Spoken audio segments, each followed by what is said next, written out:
अस्सलाम वालेकुम everyone. I hope कि आप सब ठीक होंगे। Welcome to Google lyceum free guidance class, free guidance seminar, free orientation class for master trainer, food safety officer, assistant food safety officer, analyst की जो पोस्ट आई है। तो पंजाब फूड अथॉरिटी में डिफरेंट जॉब्स आई हैं। ठीक है, तो उनके लिए हमने ये सेमिनार रखा। ठीक है, और आज हमारे साथ जो है वो मैम सिद्रा राशिद हैं, जो एज अ साइंटिफिक ऑफिसर काम कर रही हैं Ayub agriculture research institute Faisalabad में। और जो हमारा लास्ट बैच था असिस्टेंट फूड सेफ्टी ऑफिसर की तैयारी के हवाले से, उसमें हमारे 12 से ज्यादा स्टूडेंट्स जो थे वो रिटन टेस्ट उन्होंने क्वालिफाई किया। और हमने फिर इंटरव्यू की तैयारी भी करवाई। और उसके बाद हमारे तकरीबन 3-4 स्टूडेंट्स की एलोकेशन हुई। और उनमें से 2 स्टूडेंट्स का जो एक्सपीरियंस है वो हमने शेयर भी किया अपने यूट्यूब चैनल के ऊपर। ठीक है, और आप लोग वो सुन सकते हैं। ये हमारा व्हाट्सएप नंबर है। अगर आपने अभी तक हमारा फ्री व्हाट्सएप ग्रुप ज्वाइन नहीं किया तो आप अपना नाम, अपनी डिग्री लिख के हमें मैसेज कर सकते हैं और हमारा फ्री व्हाट्सएप ग्रुप जो है वो ज्वाइन कर सकते हैं। मैं अब मैम सिद्रा राशिद को इनवाइट करूंगा कि मैम आप जो है वो इन्हें गाइड भी कर दें और इनके साथ डिस्कस भी कर लें कि ये लोग तैयारी किस तरह कर सकते हैं, और इनके जो भी क्वेश्चंस हैं उनके आंसर्स भी दे दें। Over to ma'am Sidra.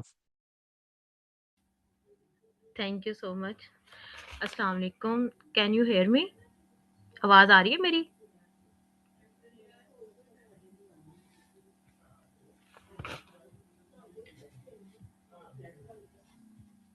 Hello.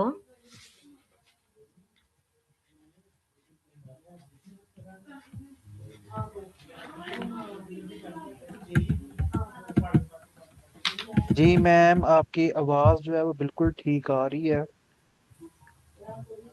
बस ओके। आप जो है ना वो एक माइक बंद करके तो सबको पीछे से थोड़ी सी जो थी ना वो शोर आ रहा था, तो वो थोड़ा सा उन्हें जरा रिमाइंडर देते हैं। बाकी आपकी आवाज़ ठीक आ रही है।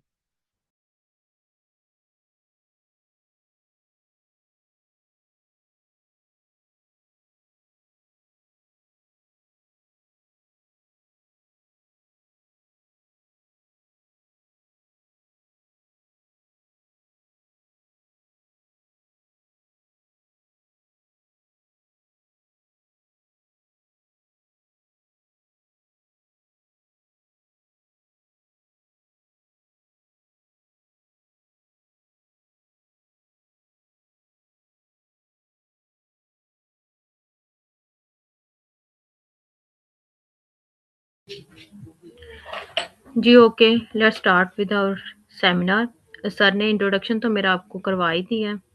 तो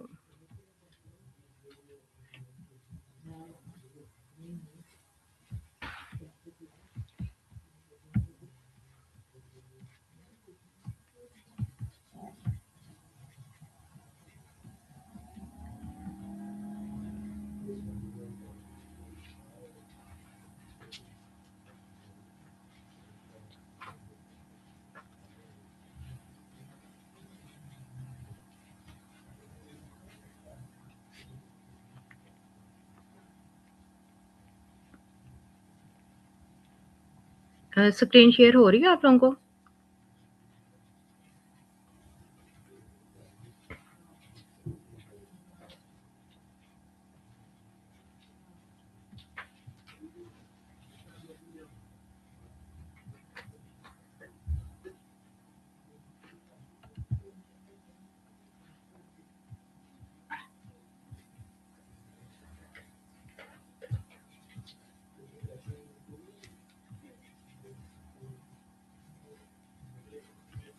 ओके। चलें, आज हमारा जो सेमिनार है, जैसे सर ने आपको पहले भी बता दिया इस चीज़ का कि हमारा मेन कंसर्न इसमें यही चीज़ होगा कि हमने एएफएसओ, एफएसओ जो हमारी जितनी भी पीपीएससी ने सीट्स अनाउंस की हैं, उनको उनकी हमने प्रिपरेशन कैसे करनी है, ठीक है? उनमें कौन-कौन से ऑलमोस्ट जो कोर्स कंटेंट्स हैं, वो कौन से कवर करेंगे हम, और इसके अलावा भी आपका जो मतलब कंसर्न होगा और कुछ मतलब टेस्ट वगैरह हैं, उनके लिए आप वेबसाइट्स कौन-कौन सी को यूज़ कर सकते हैं। ठीक है, तो उसका हम स्टार्ट करते हैं। पहले थोड़ा-सा आपको मैं बता दूँ गाइडेंस के लिए। ये उनकी एडवर्टाइज़मेंट है, और जो एडवर्टाइज़मेंट होती है, उसी में सिलेबस उन्होंने बताया होता है कि हमने कहाँ से प्रिपरेशन करनी है। जितनी भी आप ये सीट्स देख लेंगे जिसमें असिस्टेंट पब्लिक एनालिस्ट कैटेगरी 1 है, ये कैटेगरी 2 है, एएफएसओ है, एफएसओ है, इवन डेयरी टेक्नोलॉजिस्ट है। उन्होंने ये क्लैरिफ़ाई कर दी है चीज़ कि आपका जो टेस्ट होगा वो 100% आपकी क्वालिफ़िकेशन बेसिस पे होगा। जबकि पहले इस तरह लास्ट में जो एएफएसओ के पेपर हुए हैं उसमें इस तरह नहीं था, उसमें ये था कि 80% जो था वो आपकी हमारी क्वालिफ़िकेशन का होता था और 20% जीके का होता था। अब जीके उन्होंने बिल्कुल रिमूव कर दिया, अब 100% वही होगा, और वो 100% कहाँ से आएगा, जो हमने अपनी बीएससी में जितनी भी फूड टेक्नोलॉजी रिलेटेड हमने बुक्स पढ़ी हैं, जितने भी हमने कोर्स कंटेंट कवर किए हैं, वो सारे के सारे उनमें से कुछ भी वो 100 एमसीक्यूज़ जो होंगे, वो हमारे टेस्ट में इंक्लूड होंगे। अगर तो ये सर बैच हमारा ये स्टार्ट करते हैं, तो उस बैच में हमारा मतलब कौन-कौन सी चीज़ें जो होंगी, कोर्स जो होंगे, वो हम कौन-कौन से इस तरह के बुक्स हैं या कोई मटीरियल है, वो भी आपको वैसे प्रोवाइड किया जाएगा। इसके अलावा आपका टेस्ट डेली बेसिस पे लिया जाएगा। लास्ट टाइम जिन्होंने मेबी अगर उन्होंने किसी ने जॉइन किया उसमें से के फर्दर प्रिपरेशन के लिए, तो उनको आइडिया होगा कि किस तरह हमारा सारी चीज़ों को हम कवर करते थे। साथ-साथ हमारे लेक्चर्स चलते थे और साथ-साथ डेली बेसिस के ऊपर टेस्ट होते थे। और इसके अलावा भी मटेरियल भी उनको प्रोवाइड किया जाता था टेस्ट की प्रिपरेशन के लिए।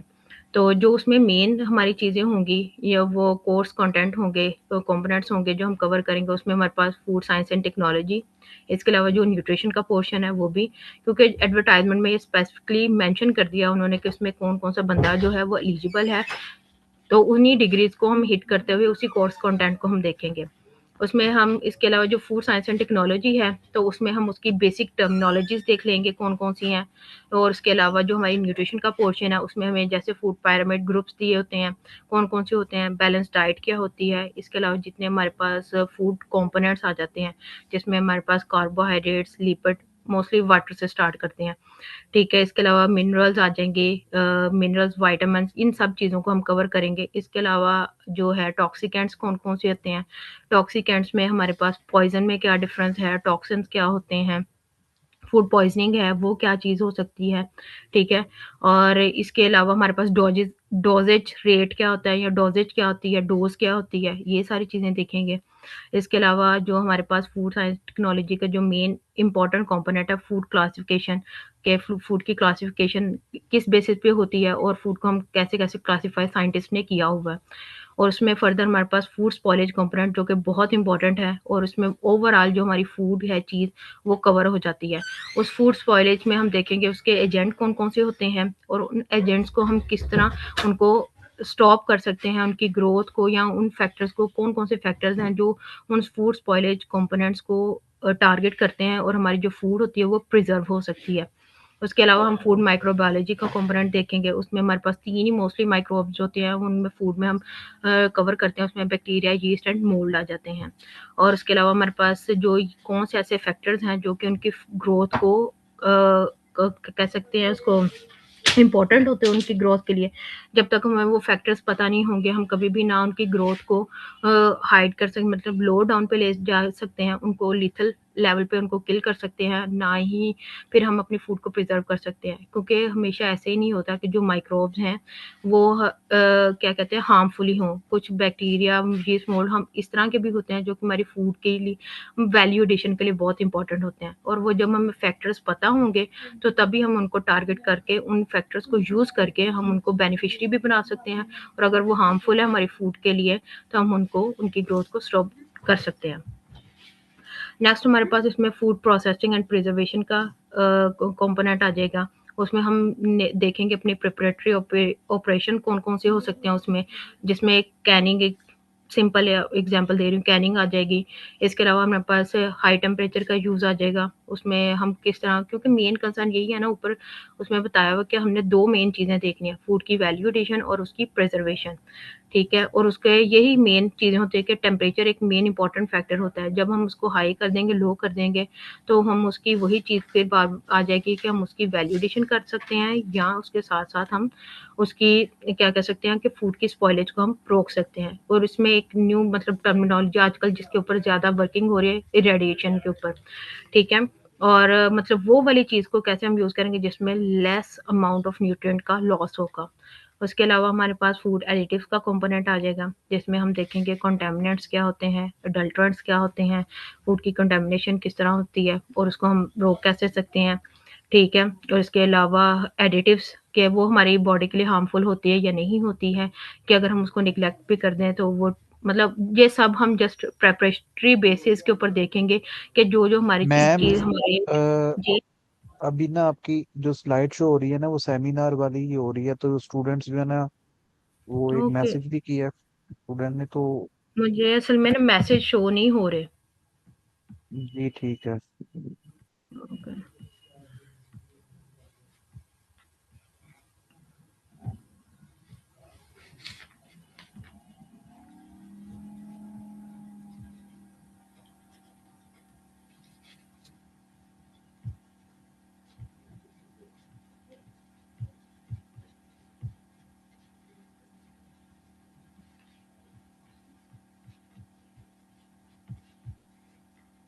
अब हुई है? जी अब हो रही है। ओके।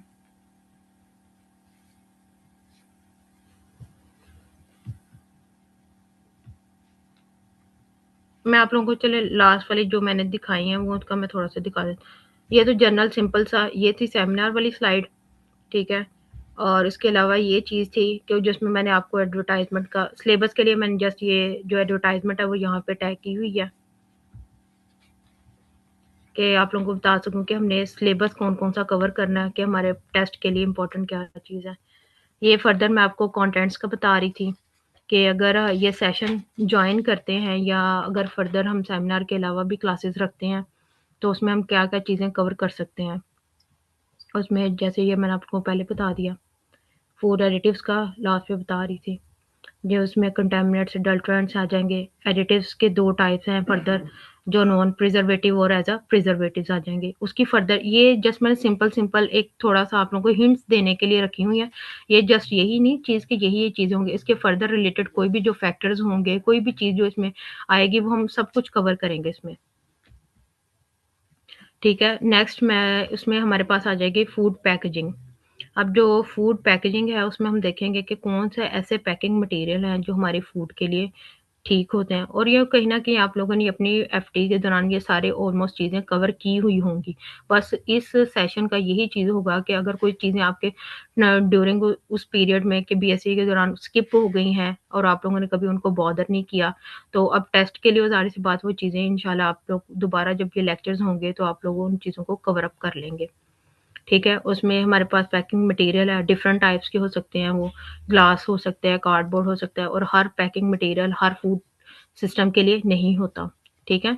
और उसमें हमारे पास लैकरिंग आ जाएगी, फूड लेबलिंग आ जाएगी कि फूड लेबलिंग करनी है तो वो किस तरह की होनी चाहिए, क्या-क्या चीज़ों पर मेंशन होनी चाहिए, ठीक है? लिटिल बिट हम इसको पीएफए की टर्मिनोलॉजी में भी देख लेंगे कि पीएफए क्या चीज़ें अलाउ करता है। हालाँकि उन्होंने सिलेबस में एज़ सच ये नहीं मेंशन किया कि पीएफए का एक्ट भी आप लोगों ने करना है।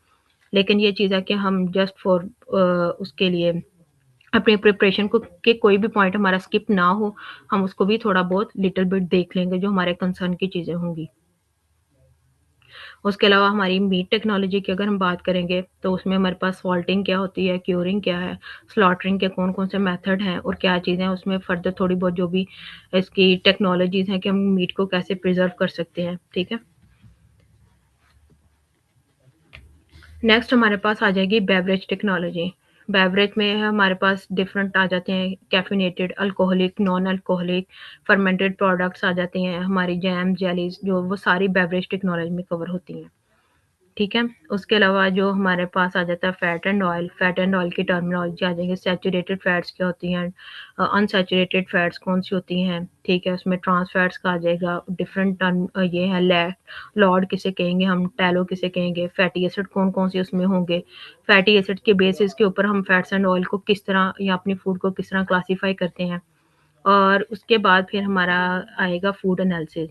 अब फूड एनालिसिस इटसेल्फ तो एक बहुत बड़ा मतलब आप सब्जेक्ट ही है एक ओवरऑल, लेकिन उसमें हम मोस्टली जो टारगेट करेंगे, जो सिंपल सिंपल हमारी टेस्टिंग है, उसमें कौन-कौन सी टेस्टिंग है जो मतलब पेपर पॉइंट ऑफ व्यू से इम्पोर्टेंट हो सकती हैं। उसके अलावा जो हाई टेक्नोलॉजीज़ हैं, जिसमें हमारे पास क्रोमेटोग्राफ़ी है, क्रोमेटोग्राफ़ी की डिफरेंट टाइप्स आ जाती हैं, ठीक है? इसी तरह जैसे जो मोस्ट फ़ेमस जिसमें हम कहते हैं एचपीएलसी है, जीसी है और इसके अलावा जो फोटोमीटर की टेक्नीक है, स्पेक्ट्रोस्कोपी जो है, उसमें जो चीज़ें आएँगी, कौन से इंस्ट्रूमेंट्स हैं, उनके प्रिंसिपल क्या हो सकते हैं, अगर कंपोनेंट्स हैं, तो कंपोनेंट्स कौन-कौन से उनके होते हैं और अगर उसमें थोड़ा बहुत अगर हमने देखना है कि उसमें हमने सैंपल प्रिपेयर करना है, तो sample most important MCQs basis के ऊपर कि कौन-सा इम्पोर्टेंट सैंपल का वे हो सकता है कि हम प्रिपेयर करेंगे, ठीक है? क्योंकि बाहर डायरेक्टली हम सैंपल को भी नहीं इंजेक्ट कर सकते इन हाई टेक्नोलॉजीज़ में, तो सबसे इम्पोर्टेंट जो उसमें चीज़ होती है, उसका सैंपल प्रिपरेशन होती है, ठीक है? फिर उसके बाद हमारे पास पोस्ट हार्वेस्ट का कंपोनेंट आ जाएगा, उसमें भी बस उसमें मेन पोस्ट हार्वेस्ट की टर्मिनोलॉजीज़ ही होती हैं, ठीक है? और वो जब हम ऊपर भी मैंने आप लोगों को पहले बताया है कि जब हम high temperature, low temperature use करेंगे, तो वो पोस्ट हार्वेस्ट में वो चीज़ें कवर अप हो जाएँगी। पोस्ट हार्वेस्ट वो आगे मैं थोड़ा-सा आप लोगों को बता देती हूँ कि ये क्यों इम्पोर्टेंट है ना। तो उसमें हमारे पास चिलिंग इंजरी क्या हो सकती है, फ्रीज़िंग इंजरी क्या हो सकती है और इसमें हमारे पास जो फ्रूट होते हैं, उसकी कौन-कौन सी डिफरेंट टाइप्स हैं, जो पोस्ट हार्वेस्ट बेसिस के ऊपर हम उनको क्लासिफ़ाई करते हैं। और ये हमारे पास एफएसक्यूएम का पोर्शन आ जाएगा, जिसमें क्वालिटी एश्योरेंस, हैसप, कोडेक्स, एफएओ, इसके अलावा जो हमारे पास डिफरेंट थोड़ी बहुत जो टर्मिनोलॉजी क्वालिटी एश्योरेंस और सेफ्टी के लिहाज से हम कर सकते हैं, उसमें hazards, sanitisers, detergents, allergens, antibodies, ठीक है? ये थोड़ी बहुत चीज़ें, ये कवर कर सकते हैं हम सारी चीज़ों को। और इसके अलावा डेयरी टेक्नोलॉजी का भी पोर्शन हम उसमें कवर करेंगे, ठीक है? कि डेयरी टेक्नोलॉजी के मेन कौन-कौन से इस तरह के माइक्रोब्स हैं, जो कि हमारे जो फूड प्रोडक्ट्स हैं, डेयरी प्रोडक्ट्स हैं, उनको बनाने के लिए ज़रूरी होते हैं। कौन से ऐसे टेस्ट हैं, जो कि डेयरी टेक्नोलॉजी के लिए इम्पोर्टेंट हैं, ठीक है? और इसके अलावा जो बेसिक टर्म्स आ जाएँगी उसमें मिल्क की कॉम्पोज़िशन क्या हो सकती है, ठीक है? ये थोड़ी बहुत ये चीज़ों को हम कवर अप करेंगे उसमें। अच्छा, अब इसमें अगर मैं आज सिंपल सा यही चीज़ है कि बेसिक टर्म्स को थोड़ा-सा हाइलाइट कर देती हूँ कि हम अगर उसमें कर सकते हैं कि पेपर पॉइंट ऑफ व्यू से जो इम्पोर्टेंट है। सबसे पहले आ जाती है फूड। फूड को हम क्या कह सकते हैं, एक नेसेसिटी ऑफ लाइफ है। तो कोई भी ऐसी सॉलिड, लिक्विड या सेमी लिक्विड चीज़ जो हम अपनी बॉडी में जब लेके जाते हैं तो वो हमें न्यूट्रिएंट प्रोवाइड करती है, उसको हम फूड कहते हैं। इसके अलावा फूड प्रोसेसिंग क्या आ जाती है, कोई भी ऐसा सिंगल ऑपरेशन या डिफरेंट ऑपरेशंस जब मिलते हैं और वो हमारी फूड की वैल्यू को ऑल्टर करके इन्हेंस कर देते हैं, तो उसको हम क्या कहते हैं, उसमें यानी वैल्यू एडिशन कर देते हैं, वो होती है फूड प्रोसेसिंग। उसके अलावा हमारे पास आ जाती है फूड साइंस। फूड साइंस एक ऐसी आप कह सकते हैं कि एक ऐसी ब्रांच है हमारे फूड साइंस एंड टेक्नोलॉजी में फर्दर, जो कि हमारे पास अंडरस्टैंड हमें करवाती है कि हमारी जो फूड है उसकी नेचर क्या हो, उसकी कॉम्पोजिशन क्या हो और उसका बिहेवियर जब हम उसको फूड प्रोसेसिंग में से गुजारते हैं, उन ऑपरेशन में से गुजारते हैं तो वो कैसे रिएक्ट करेगी। ये सारा कुछ जब हम स्टडी करते हैं, ये फूड साइंस में हम स्टडी करते हैं। इसके अलावा अगर हम फूड साइंस एंड टेक्नोलॉजी की बात करते हैं, उसमें हमारे पास जो हम फिज़िक्स, बायोकेमिस्ट्री और इन सब चीज़ों को जब इनकी एप्लीकेशन को अपने फूड के ऊपर अप्लाई करते हैं ताकि हमें एक प्रॉपर न्यूट्रिशियस फूड जो है क कंज़्यूमर को मिल सके या उसकी अगर हमने स्टोरेज करनी है, तो वो हमारे पास जो सारी चीज़ें हम उसमें देखेंगे, पढ़ेंगे, वो फूड साइंस एंड टेक्नोलॉजी के अंडर कवर होती हैं। ठीक है? इसके अलावा हमारे पास आ जाती है फूड सेफ्टी। फूड सेफ्टी क्या चीज़ है कि अगर कोई भी ऐसी फूड जब हम उसको कंज़्यूम करते हैं तो वो हमारी बॉडी को हार्म नहीं करती, तो वो फूड सेफ्टी कहला सकती है, यानी फूड सेफ्टी की ब्रांच का मेन मकसद ये चीज़ है कि हमारी फूड सेफ होनी चाहिए, न्यूट्रिशियस होनी चाहिए, कि जब हम उसको कंज्यूम करें या हमारा कस्टमर कंज्यूम करता है उस चीज़ को, कंज्यूमर कंज्यूम करता है, तो वो बॉडी को जो है उसमें जाके रिएक्शन, इस तरह का कोई रिएक्शन ना कर दे कि फूड पॉइजनिंग हो जाए। ठीक है? तो ये फूड सेफ्टी कहलाती है। फूड क्वालिटी एक ब्रॉडर टर्म है, ठीक है? इसको हम जो सिंपली जस्ट कह सकते हैं कंज्यूमर सेटिस्फेक्शन, कि जहाँ पे कंज्यूमर सेटिस्फाई होगा वो हमारी फूड की क्वालिटी कहलाएगी। ठीक है? अब वो कंज्यूमर, हर कंज्यूमर की अपनी अपनी सेटिस्फेक्शन है, इस वजह से हम इसको इसकी प्रॉपर कोई डेफिनेशन नहीं होती, जस्ट सिंपल हम फूड क्वालिटी में, क्योंकि हर फूड की अपनी अपनी डिफरेंट क्वालिटी हो सकती है। किसी ये नहीं हम कह सकते अगर किसी को कोई फ्रूट का साइज छोटा है तो उसकी क्वालिटी बैड है या लो लो है। वो ये चीज़ है कि हमारे मार्केट लेवल में कंज्यूमर उसको किस तरह परसीव कर रहा है, एक बेस्ट फूड के तौर पे उसको ले रहा है। अगर उसको वो छोटी साइज में वो चीज़ अच्छी लगती है तो वो हमारी फूड की क्वालिटी होगी। ठीक है? उसके अलावा हमारे पास फूड सिक्योरिटी की बात करते हैं। हाँ, फूड सिक्योरिटी ये चीज़ है कि अगर हमारे पास सफिशिएंट, सेफ और न्यूट्रिशियस फूड जो होगी, वो हम ऑल पीपल को all at all time available होगी, तो वो फूड सिक्योरिटी होगी, जो कि आजकल पूरी दुनिया का वर्ल्ड ग्लोबली तौर के ऊपर एक कंसर्न है फूड सिक्योरिटी का। ठीक है? इसके अलावा हमारे पास आ जाएगी फूड स्पॉइलेज क्या होती है। ऐसी फूड जो कि हम अपना अनफिट फॉर कंजप्शन होगी, वो फूड स्पॉइलेज होगी। ठीक है? उसको हम कंज्यूम नहीं कर सकते। और इसके अलावा फूड डेटेरियोरेशन की अगर हम बात करते हैं, ये क्या है, इसमें क्वालिटी में चेंजेस हो सकती हैं, ऐसी चेंजेस जो कि देखने में आई की परसेप्शन को अच्छी ना लगे, लेकिन हमारी हेल्थ के लिए वो नुकसानदेह नहीं होंगी। जैसे अक्सर कोई फ्रूट है आप खा रहे हो, लेकिन वो साइड से क्या, कि वो कोई फिजिकल डैमेज उसकी हुई हुई है, उसका कलर जो है वो प्रॉपर नहीं है, तो आप वो क्या कहते हैं, ये नहीं होगा कि आप उसको कहोगे कि ये फूड स्पॉइल हुई हुई है, ये उसके ऊपर इस तरह का माइक्रोबियल अटैक हो गया, या ये है कि हम उसको कंज्यूम करेंगे तो हमें कोई डिजीज का आस हो सकती है, या कोई स्पॉइलेज हमारी बॉडी के अंदर वो डेट्रीमेंटल फैक्टर लेके आएगी। बल्कि हम उसको वो पोर्शन अगर हम इसको अलहदा करके यूज भी कर लें तो वो हम कंज्यूम कर सकते हैं। ठीक है? ये उसके अलावा हमारे पास न्यूट्रिशन का आ जाती है। न्यूट्रिशन क्या चीज़ है कि वो एक ऐसा प्रोसेस है जब हम अपनी फूड को कंज्यूम कर लेते हैं, कंज्यूम करने के बाद हमारी बॉडी में डिफरेंट जगह पे जाके उसकी डाइजेशन का वो प्रोसेस चलेगा, फिर उसके बाद एब्जॉर्प्शन आ जाएगी। जब वो एब्जॉर्ब करेगी और फिर वो जो न्यूट्रिएंट ड्यूरिंग डाइजेशन एब्जॉर्ब है, कोई न्यूट्रिएंट्स एक्सट्रैक्ट होंगे उस हमारी फूड में से, तो वो न्यूट्रिएंट हमारी बॉडी यूज करेगी ग्रोथ, डेवलपमेंट और मेंटेनेंस के लिए। तो ये सारी जो स्टडी होगी उसको हम न्यूट्रिशन कहते हैं। इसके अलावा हमारे पास न्यूट्रिएंट्स आ जाएंगे। न्यूट्रिएंट्स वही चीज़ है कि जो भी हमारे फूड में जो कंपोनेंट्स जिसकी बेसिस के ऊपर हमारी फूड बनी हुई है, जिसमें मैंने आपको पहले भी बताया, carbohydrates, lipids, protein, minerals, vitamins, ये सारी चीज़ें जो हैं वो हमारे फूड के न्यूट्रिएंट्स या कंपोनेंट्स कहलाते हैं। अब बैलेंस डाइट क्या होती है, जब वो जितने हम आगे भी बढ़ते हैं देखते हैं कि जितने फूड ग्रुप्स होते हैं, अगर हमें वो सारे न्यूट्रिएंट्स हमारी करेक्ट प्रोपोर्शन में जितने हमारी बॉडी को रिक्वायर होते हैं, हमारी फूड के थ्रू अगर हमें मिल रहे होते हैं, तो वो हमारी बैलेंस डाइट कहलाती है। ये हमारे पास फूड गाइड पिरामिड होता है। ठीक है? उसमें हमने, जैसे आप लोगों ने पहले भी पढ़ा होगा, कि उसमें टोटल 6 ग्रुप्स होते हैं, जिसमें हम अपनी फूड को 6 सेगमेंट्स हैं, जिसमें जिनको हम सिंगल-सिंगल अपना एक सिंगल फूड ग्रुप भी कह सकते हैं।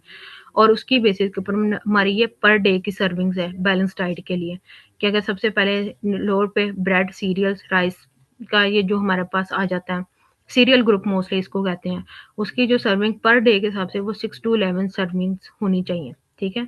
इसी तरह हमारे पास अगर आप लेफ्ट साइड पे देखते हैं, वेजिटेबल ग्रुप आ जाता है, उसमें 3 टू 5 सर्विंग्स होंगी, फ्रूट ग्रुप के 2 टू 4 सर्विंग्स होंगी। इसी तरह ये हमारे पास नेक्स्ट पे मिल्क, योगर्ट, चीज़ ग्रुप, यानी आप इसको डेयरी का कह सकते हैं, कि जो डेयरी ग्रुप होगा उसकी 2 टू 3 सर्विंग्स पर डे लाज़मी होनी चाहिए, कि हमारी डाइट में शामिल होनी चाहिए। इसके अलावा हमारे पास जो मीट ग्रुप आ जाता है ओवरऑल, मीट और प्रोटीन ग्रुप, ठीक है? वो हमारे पास 2 टू 3 सर्विंग उसकी होनी चाहिए, और सबसे लास्ट पे जो एट पीक है वो हमारे पास फैट एंड ऑयल होता है, और ये होता है कि ये स्पैरोइंगली, यानी जितना लेस हो सके उतना आपने कम इसकी यूज़ करनी है। ठीक है? अब ये कुछ इंपॉर्टेंट फैक्ट्स हैं जो पेपर पॉइंट ऑफ व्यू से भी इंपॉर्टेंट है और एज आप इसको जीके पोर्शन भी कह सकते हैं। वैसे जीके पोर्शन तो उन्होंने कम खत्म कर दिया, लेकिन अगर हम वैसे अपने एफटी के लिहाज से देखते हैं तो ये इंपॉर्टेंट है। अगर हम वर्ल्ड की पोस्ट हार्वेस्ट लॉसेस की बात करते हैं तो वर्ल्ड में 25% जो फूड है वो आफ्टर हार्वेस्टिंग वो लॉस में जा रहा है। ठीक है, उसमें वीट, फ्रूट्स, वेजिटेबल, ये जितनी भी हम हार्वेस्टिंग करते हैं तो वो आ जाते हैं। इसके अलावा जो सीरियल में अगर पाकिस्तान में बात करते हैं वो 20% लॉसेस हो रहे हैं। और सबसे ज़्यादा जो पाकिस्तान में लॉसेस वो इस टाइम जा रहे हैं वो फ्रूट्स एंड वेजिटेबल में, जो कि अभी तक 40% है। ठीक है, उसके अलावा जो हमारे पास 10 to 20% जो इंक्रीज है वो हम कर सकते हैं अपनी सप्लाई में, अगर हम इन लॉसेस को कवर अप कर जाते हैं, इन लॉसेस को हम रिड्यूस कर देते हैं। उसके अलावा जो सबसे इम्पोर्टेंट, ये बहुत दफ़ा ये एमसीक्यूज जो है ये आया हुआ है कि जो फादर ऑफ कैनिंग है वो कौन है, वो निकोलस एपर्ट है। ठीक है, जिसने प्रिंसिपल दिए थे कैनिंग के स्टरलाइजेशन के।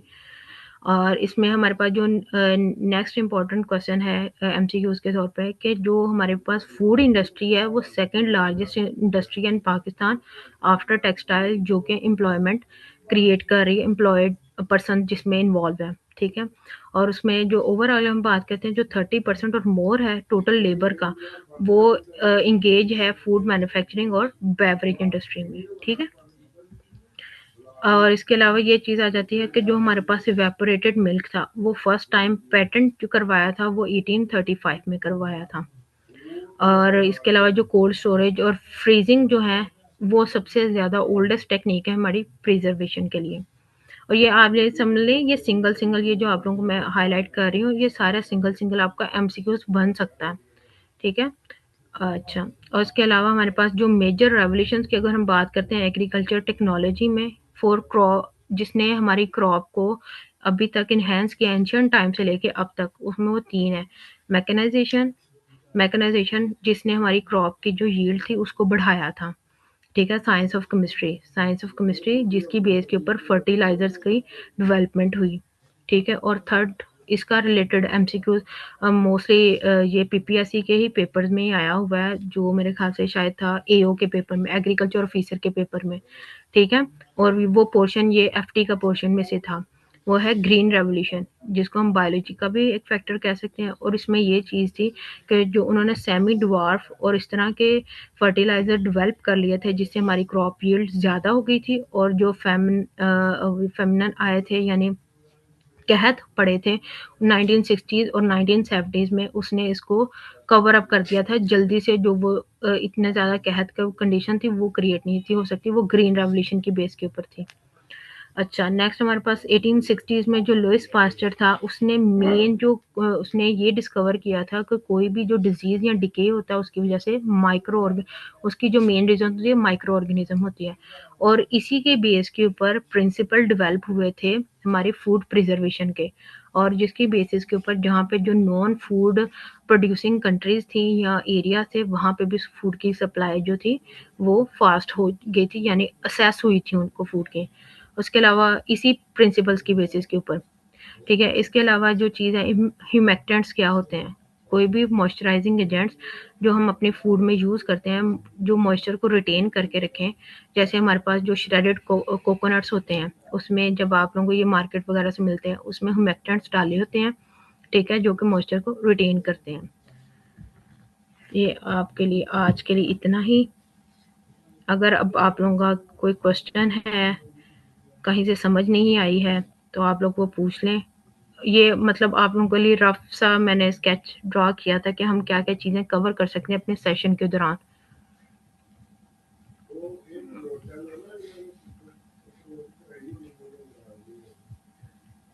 आप लोग हैंड भी रेज़ कर सकते हैं या चैट में भी पूछ सकते हैं।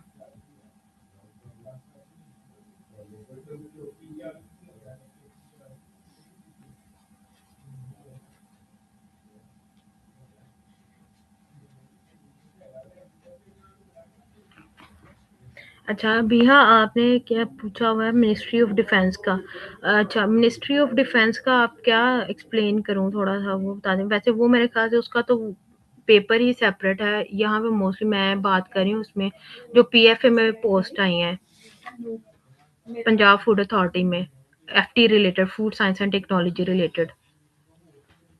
अच्छा, सेशन की डिटेल्स मैं आप लोगों को बताता चलूँ। सेशन की जो नंबर ऑफ लेक्चर्स होंगे, ठीक है, वो आपको मैम बताएंगे कि कितने नंबर ऑफ लेक्चर्स में कवर करवाया जाएगा। बाकी लास्ट ईयर जब 2023 में जब हमने सेशन किया था, तो तब इसकी फीस जो थी वो थी 1000 रुपीज। ठीक है। तो इस दफा मैंने वीडियो के अंदर जो अपलोड की थी उसमें मैंने 2000 कहा था रफली, लेकिन उसको मैं कम कर रहा हूँ। और इस दफा जो फी हम रखेंगे वो हम रखेंगे 1500। ठीक है। तो ना ही 1000, ना ही 2000, 1500 जो फी होगी। और इसी के अंदर इंटरव्यू की तैयारी भी होगी। यानी आप में से किसी का जो है वो इंटरव्यू जो है टेस्ट क्लियर होगा, उसे फिर इसी फी के अंदर जो है वो इंटरव्यू की तैयारी भी करवाई जाएगी। और उससे मजीद जो है वो किसी भी किस्म के कोई चार्जेस नहीं लिए जाएंगे।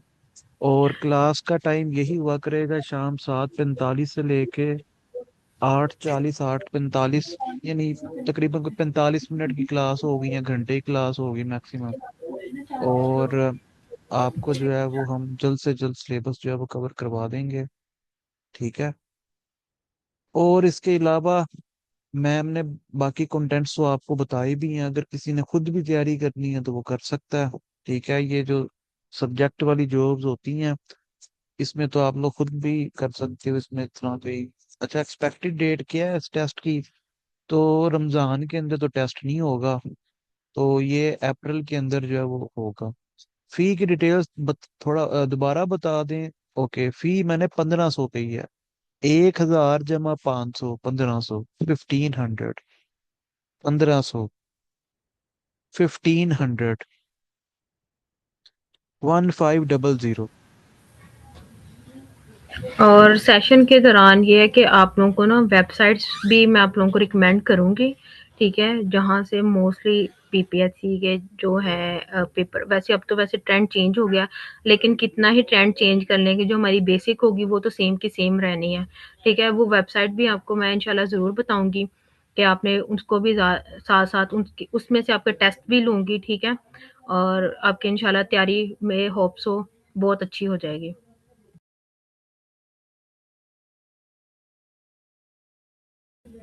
जी सना, आप पूछ सकती हैं, हैंड रेज़ किया आपने।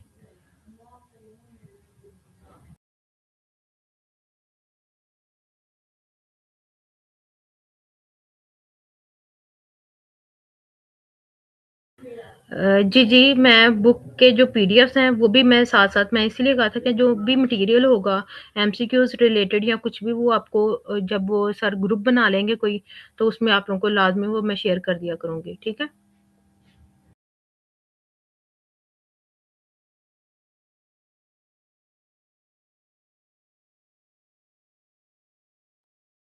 जी सना, आप अपना माइक ऑन कर सकती हैं अगर आपने माइक ऑन करना है।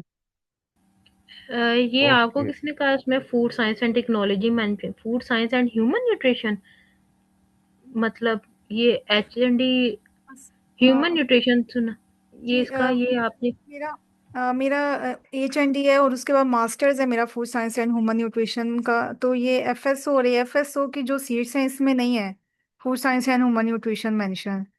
तो फिर एफएसटी के इक्विवेलेंट भी नहीं है ना हमारी डिग्री, इक्विवेलेंट सर्टिफिकेट भी नहीं बनवा सकते।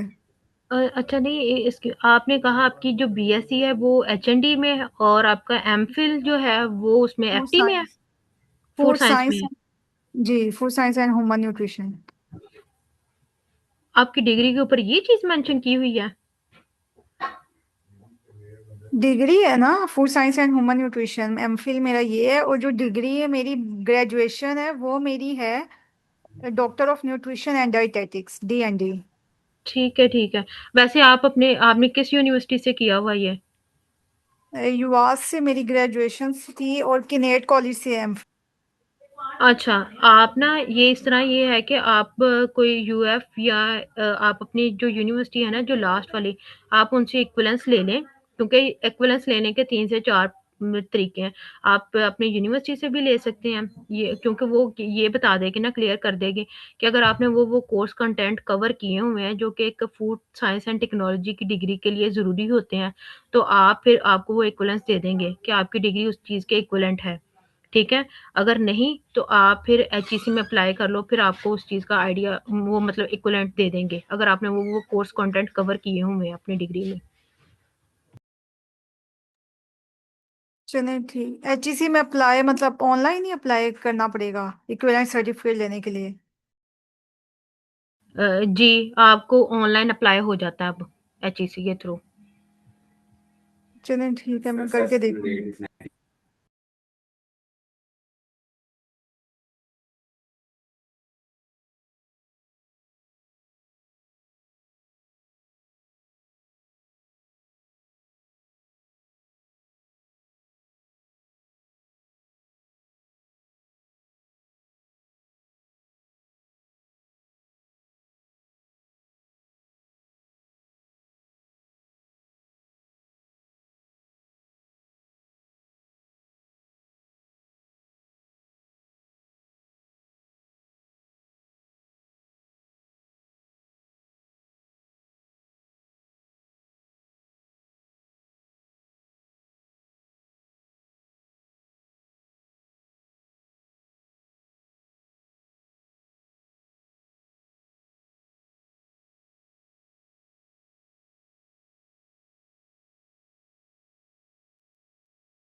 मेरा सॉरी डिस्कनेक्ट हो गया था। अगर कोई और किसी ने फर्दर कोई क्वेश्चन किया है तो दोबारा से पूछ लें।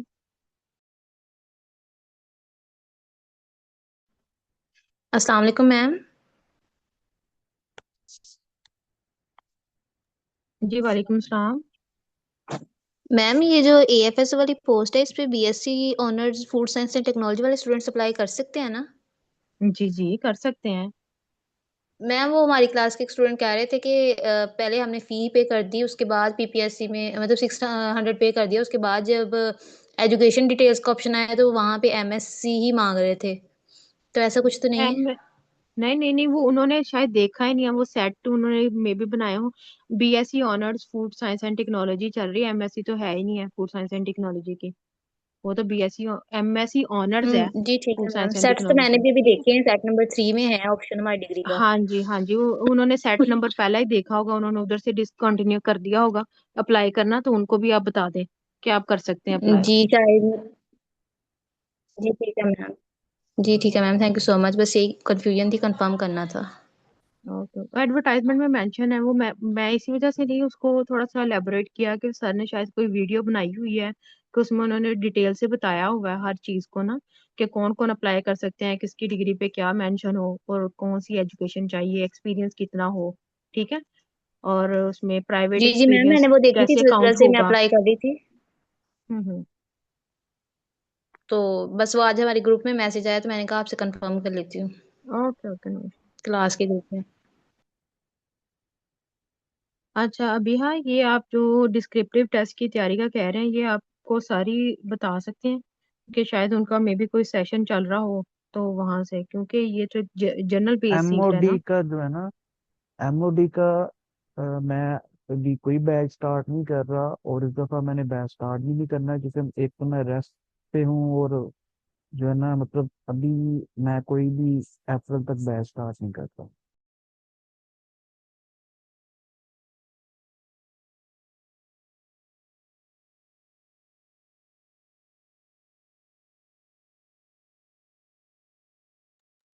40 एज वन तक लिमिट, तो एज है, तो इसके एज अलावा लिमिट और कितनी रिलैक्सेशन चाहिए? ये लोअर एज में तो नहीं मसला आ रहा इन्हें?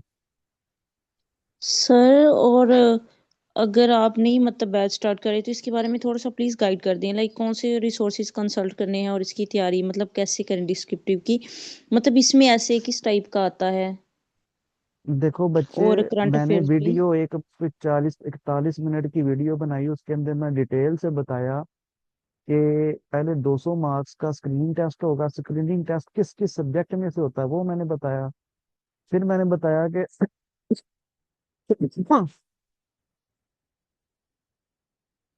कि 2 पेपर होंगे, डिस्क्रिप्टिव के अंदर एक करंट अफेयर्स का होगा, एक इंग्लिश ऐसे का होगा।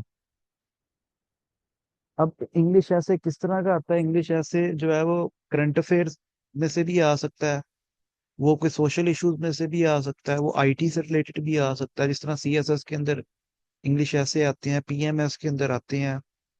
ठीक है। इसी तरह करंट अफेयर्स के अंदर करंट अफेयर्स के सवाल आएंगे, जिस तरह सीएसएस के करंट अफेयर्स के पेपर में सवाल आते हैं। ठीक है। तो अब अ, रिसोर्सिस क्या हैं? रिसोर्सिस वही सीएसएस वाले ही हैं। ठीक है, वो सीएसएस वाला वो देख लो, सिलेबस देख लो। तो जिस तरह सीएसएस के अंदर करंट अफेयर्स का पेपर होता है, इंग्लिश ऐसे का पेपर होता है, उसी तरह इधर भी आना है। वही रिसोर्सेज हैं, वही सारी चीजें। ये ये इसमें सर से वो ना आपकी आप वीडियो देखी थी और बस उसमें सिर्फ ये एक समझ नहीं आ रही थी कि मतलब हमें कौन कौन सी डोमेन्स कवर करनी चाहिए, जैसे मतलब बस यही। जी ठीक है, अब आई होप के समझ आ गई है। Okay, thank you sir. ये सना आपने कौन सा ये जो क्वेश्चन किया है किसमें क्या दोनों सेट बीएस और एमफिल अगर दोनों डिग्रीज का मेंशन है देन कौन सा सेट सेलेक्ट करना है? आपने वो एडवर्टाइजमेंट नहीं देखी, उसमें कौन सी वाली सीट पे आप अप्लाई कर रहे हो? अगर आपका एमफिल है, आपने एमफिल तक किया तो आप एमफिल वाला कर दें, अगर आपने बीएससी तक किया बीएससी वाला कर दें।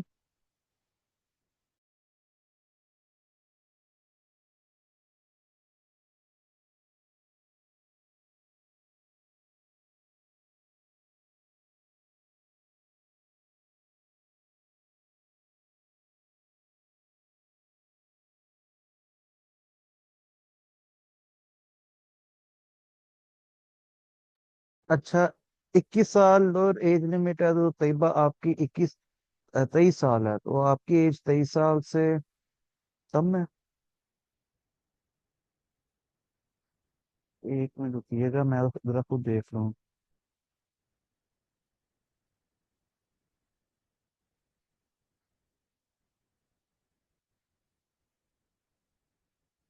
मैं एडवर्टाइजमेंट देख रहा हूँ कितनी कितनी है। अच्छा जी, यहाँ पे एएफएसओ की है 23 साल, और फिर पीओसी तक की भी 23 साल है, फिर 25 साल, 23 साल। ठीक है, 23 साल से कम एज होगी आपकी, 22 साल है आपकी, तो फिर तो आपके लिए नहीं है। हाँ, अगर लास्ट डेट तक आपकी 23 साल एज हो जाती है तो फिर आप अप्लाई कर सकती हैं, लास्ट डेट तक आप 23 ईयर्स की हो जाएं। क्लैश किस चीज का कह रहे हैं आप? क्लैश किस चीज का आएगा? ये क्लब पेपर होना है आपका, मतलब अगर आप एक से ज्यादा सीट के लिए इनमें से अप्लाई कर देते हो ना, तो वो उसमें आपका मेरे ख्याल सिंगल पेपर में ही वो हो जाएगा।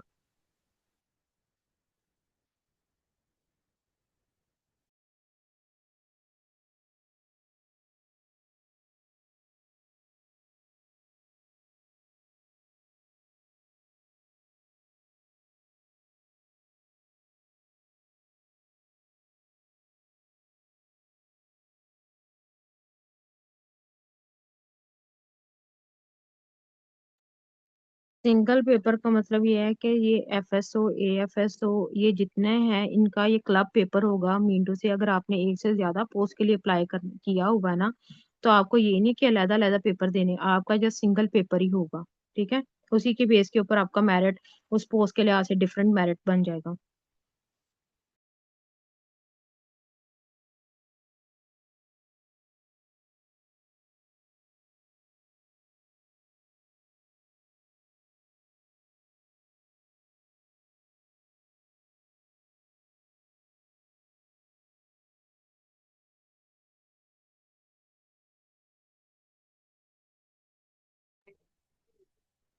हाँ मैम, ये जैसे मैंने अप्लाई करना है ये पब्लिक एनालिस्ट कैटेगरी 2 में, क्योंकि कैटेगरी 1 में एक्सपीरियंस मांगा हुआ है, और साथ गवर्नमेंट एनालिस्ट।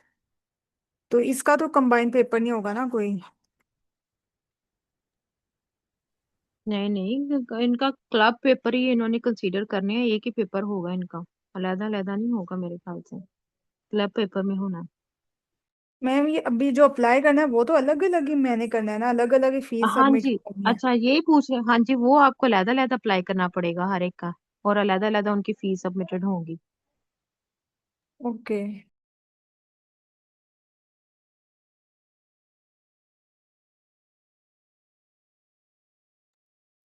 कौन से सर ने कहा है फिर अलग होने होंगे? लेकिन जहां तक मुझे आइडिया है कि ये एज अ क्लब पेपर इसको एंटरटेन किया जाना है।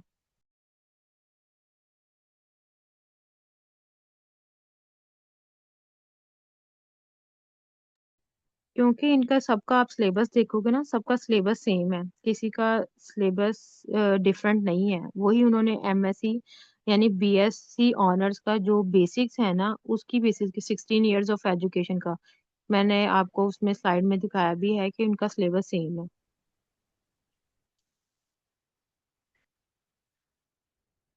नहीं नहीं, एक्सपीरियंस अब रेलिवेंट उन्होंने एक्सपीरियंस मांगा हुआ है वैसे तो, कि अगर आपने किसी इंडस्ट्री वगैरह का किया हुआ लेक्चरशिप का, क्योंकि ये तो एक फील्ड जॉब है।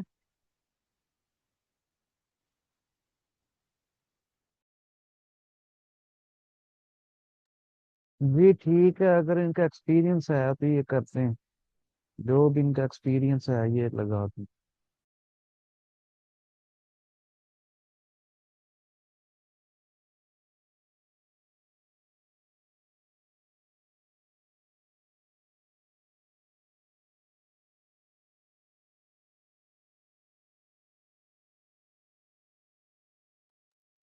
और और किसी का कोई क्वेश्चन है? ये जो गवर्नमेंट पब्लिक एनालिस्ट 18 स्केल की जो जॉब थी, इसमें ना मास्टर के साथ एक्सपीरियंस नहीं मांगा हुआ, बीएस के साथ 5 ईयर मांगा हुआ है, ऐसी है ना, या मैंने गलत परसीव किया? नहीं नहीं, आपने बिल्कुल सही उसको देखा है, एडवर्टाइजमेंट को ऐसे ही उन्होंने मेंशन किया हुआ है। जो है कैटेगरी 1 आई थिंक, उसमें एक्सपीरियंस उन्होंने जी मांगा हुआ है। जी, वही और ना, दूसरा मेरा जो, मास्टर अभी कंप्लीट हुआ है तो 1 ईयर का तो टाइम ही नहीं बन रहा। हाँ तो जी, वो, जी, जी जी, उसमें तो मैं नहीं कर सकती, कैटेगरी 2 और ये 18 ईयर वाले में कर सकती हूँ। हाँ जी, अगर आपका एक्सपीरियंस नहीं है तो वो फिर आप उस हिसाब से देख लें। उन्होंने एडवर्टाइजमेंट में वो कम्प्लीटली हर चीज मेंशन है कि किसके साथ एक्सपीरियंस चाहिए और किसके साथ नहीं चाहिए। जी जी जैसे ही मेरे ख्याल से एफएसओ में अगर आपका एमफिल है जस्ट सिम, तो उसमें एक्सपीरियंस नहीं है। लेकिन अगर आपका बीएससी है, ऑनर्स है, तो उसमें साथ में एक्सपीरियंस मेंशन किया हो तो उसमें एक्सपीरियंस आपका चाहिए। उसमें आपका एक्सपीरियंस जो है वो 2 ईयर का एक्सपीरियंस है एफएसओ के लिए, बीएससी ऑनर्स के साथ। जी।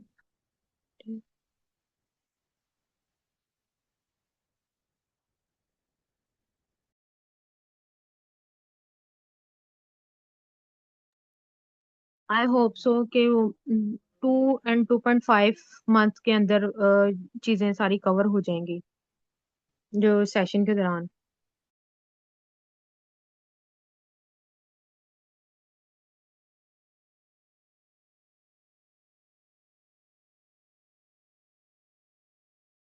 मैम ये थोड़ा सा ये बता दें, ये मास्टर ट्रेनर जॉब में मतलब ट्रेनिंग्स प्रोवाइड करनी होंगी, लेक्चर्स देने होंगे फूड हैंडलर्स वगैरह को? फूड हैंडलर्स को नहीं देते मेरे ख्याल से। उसमें ये होगा कि जो आपके पीएफए के ही इंटरनली तौर पे बंदे होते हैं, आपने उनको ही ट्रेनिंग्स, कोई लेक्चर्स ये प्रोवाइड करने होते हैं। ओके।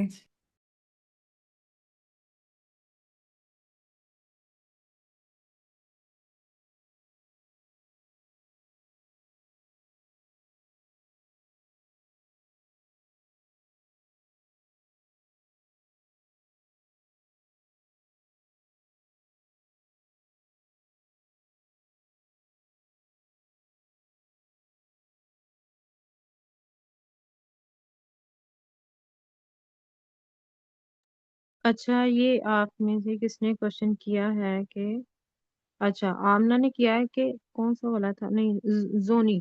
अच्छा, आपने जो किया है ना कि अगर आपने इंडस्ट्री में किया है तो इंडस्ट्री का, वो वाली इंडस्ट्री का एक्सपीरियंस काउंट होगा कि जिसके साथ आपका, ये एक उन्होंने एडवर्टाइजमेंट में ही मेंशन किया हुआ है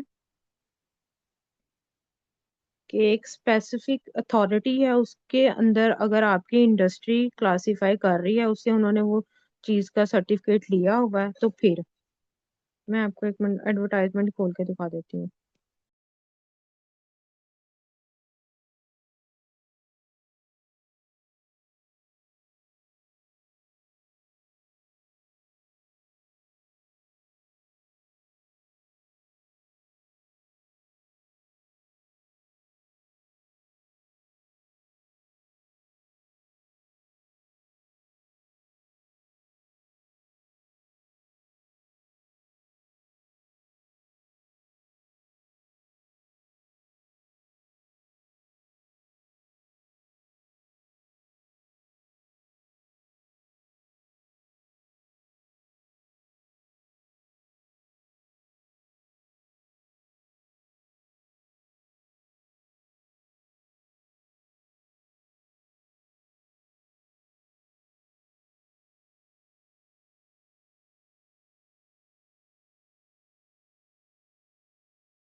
स्क्रीन शेयर हो रही है आप लोगों को?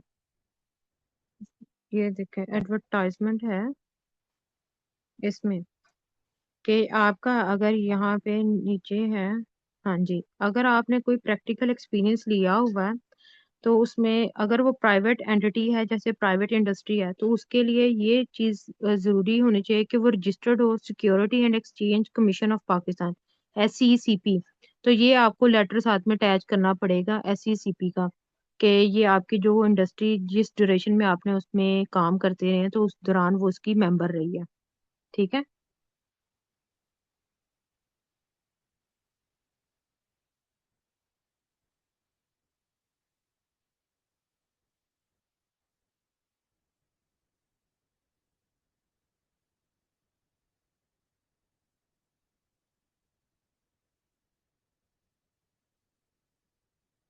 एक्सपेक्टेड यही है कि आई थिंक जब तक क्लोजिंग डेट होगी, वैसे तो 2 मंथ्स, जैसे क्लोजिंग डेट होगी तो उसके 2 मंथ्स तक का वैसे मोस्टली जितना जो PPSC का चल रहा है, या 2 and 5 मंथ्स में के ड्यूरेशन के बाद मतलब हो जाता है।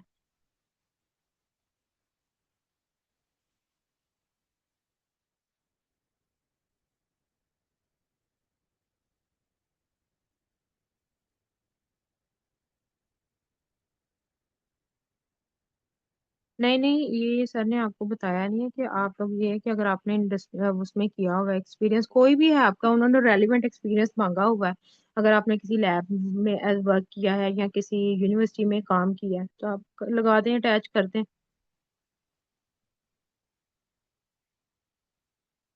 जी जी, अगर आपके पास उसका प्रूफ है तो लगा दें आप।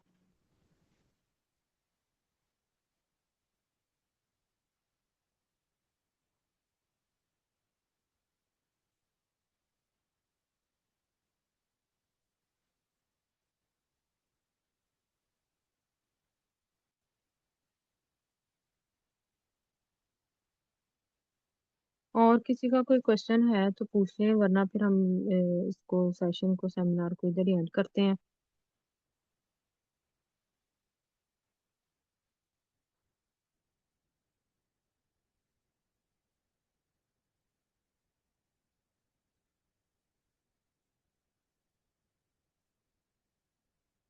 ये DDNS के कौन सी वाले, ये क्या कह रहे हो, डॉक्टर ऑफ न्यूट्रिशन साइंस वाली बात कर रहे हो?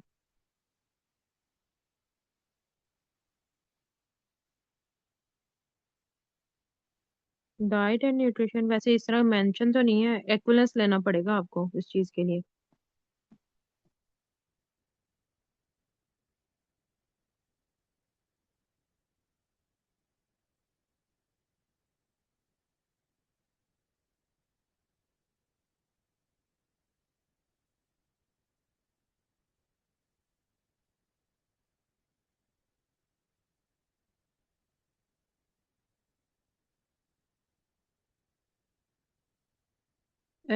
उसमें MSc ऑनर्स का क्यों होना था? क्योंकि वो BSc ऑनर्स की बेस के ऊपर अप्लाई हुआ। मास्टर ट्रेनर का जो था वो MPhil बेस पे नहीं है, BSc ऑनर्स बेस पे था।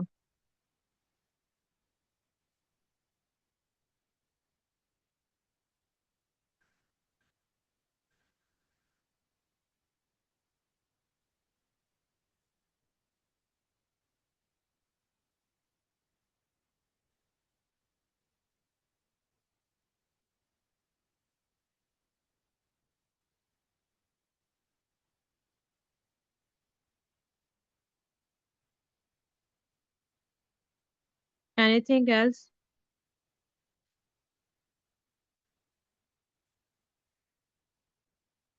नहीं नहीं, वो क्यों एमफिल ऐड करेंगे? एमफिल तो हर एक की जॉब रिक्वायरमेंट डिफरेंट है। जिसमें एफएसओ में अब उन्होंने मेंशन किया हुआ है कि अगर आपका बीएसपी हो तब भी चल जाएगा, लेकिन साथ में एक्सपीरियंस चाहिए। लेकिन अगर आपका एमफिल हो तो तब एक्सपीरियंस नहीं चाहिए, तो आप अप्लाई कर सकते हैं।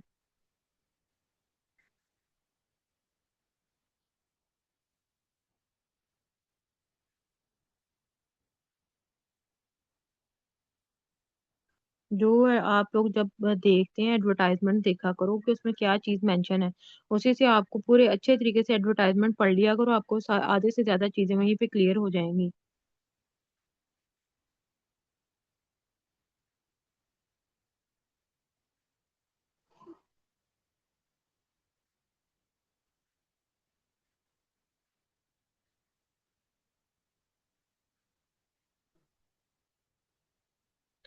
पेफडा का बेसिकली पीपीएससी के थ्रू एडवर्टाइजमेंट नहीं थी। ठीक है, पेफडा का तो उन्होंने यूनिवर्सिटी ऑफ लाहौर के थ्रू उनका कोई था। तो वो हर एक जो प्लेटफॉर्म है उसका अपना डिफरेंट डिफरेंट हिसाब क्राइटेरिया होता है। ठीक है, उसमें उन्होंने आपको बाद में जब ये की है मेरिट बनाया, उसमें शायद उसमें एमफिल वालों को भी उन्होंने कंसीडर कर लिया।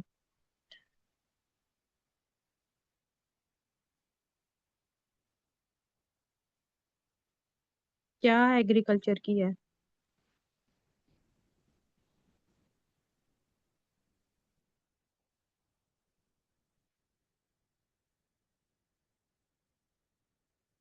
फातिमा, ये अपना क्वेश्चन काइंडली क्या इसको थोड़ा सा क्लैरिफाई करें, मैं फिर उसका आंसर दूंगी आपको।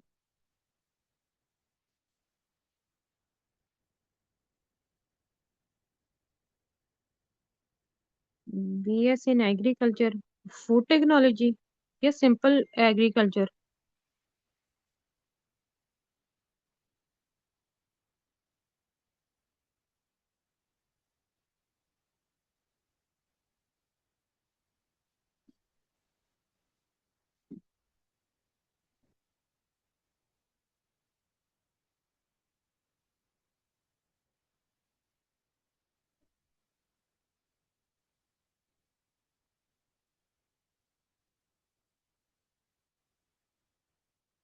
अगर तो आपने बीएस इन पहले 2 ईयर आपने एग्रीकल्चर के पढ़े हैं, फिर उसके बाद 2 year food science and technology में किया है, तो आपकी डिग्री के ऊपर या ट्रांसक्रिप्ट के ऊपर food science and technology he mention होगा, तो आप अप्लाई कर सकती हैं। लेकिन अगर आपका एग्रीकल्चर किया सिंपल पीबीजी या इस तरह के सब्जेक्ट्स में, फिर आपका आपने इनमें इन पोस्ट पर अप्लाई कर सकते हैं।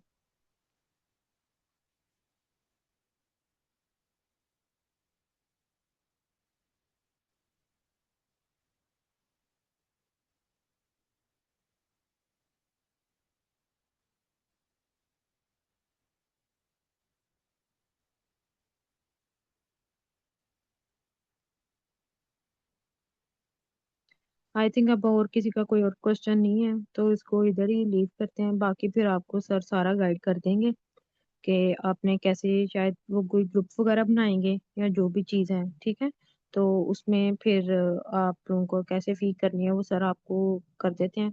सर ये आपके हैंडल्ड ओवर है। ओके जी, अल्लाह हाफिज़। ओके जी, सब लोग ये व्हाट्सएप का नंबर नोट डाउन कर लो, और जिसने बैच ज्वाइन करना हुआ इधर व्हाट्सएप के ऊपर मैसेज कर देना। ओके एवरीवन, अल्लाह हाफिज़।